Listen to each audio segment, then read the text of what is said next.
तन्मे कथय षण्मुख।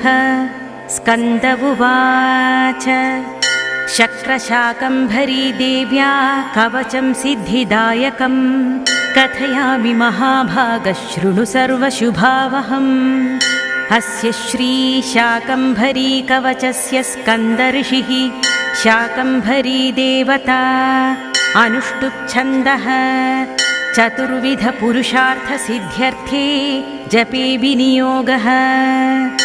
ध्यानम् शूलं खड्गं चडमरुं दधानाम भयप्रदम् सिंहासनस्थां ध्यायामि देवी शाकम्भरीमहम्।